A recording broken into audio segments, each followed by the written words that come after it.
নমস্কার, কেমন আছেন সবাই? আশা করি সকলেই ভালো আছেন। আমি চুমকি, আরও একবার আমার চ্যানেলে আপনাদের সকলকেই স্বাগত জানাই।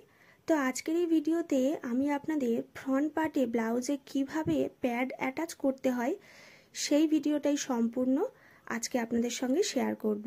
তো এর যে কাটিংয়ের ভিডিওটি আছে আমি অলরেডি আমার চ্যানেলে আপলোড করে রেখেছি। এই ভিডিও ডেসক্রিপশন বক্সে গেলেই আপনারা সেই ভিডিওর লিঙ্কটি খুব সহজেই পেয়ে যাবেন।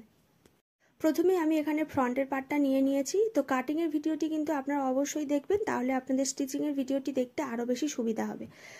আমি এখানে প্রথমে পয়েন্টের মাপটা একবার মেপে নিচ্ছি।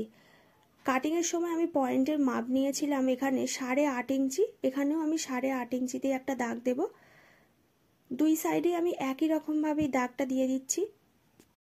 প্রথমেই আমি টেকিংয়ের জন্য যে দাগ দিয়েছি, এই যে দেখুন এখানে দাগটা দেওয়া আছে, এই দাগ বরাবর একটা কাট দিয়ে রাখছি।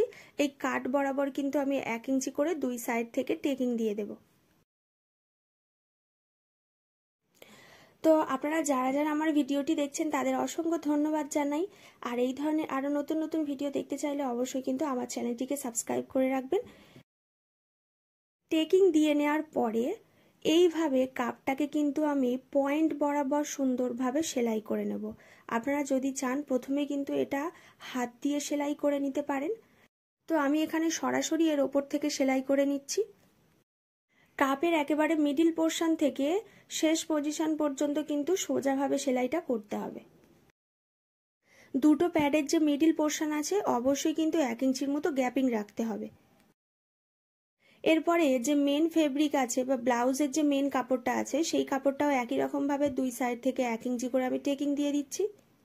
এরপর মেন কাপড়ের ওপরে লাইনিং পার্টটা সুন্দর করে রেখে সেলাই করতে হবে। এখানে কিন্তু লাইনিং কাপড়টা যখন সেলাই করবেন কাপটা কিন্তু সবসময় এইভাবে ওপরের সাইডেই থাকবে, আর কাপটাকে আমি এইভাবে উল্টে নিচ্ছি। এর ফলে পুরো লাইনিং কাপড়টা কিন্তু মেন কাপড়ের ওপরে সুন্দরভাবে বসে যাবে।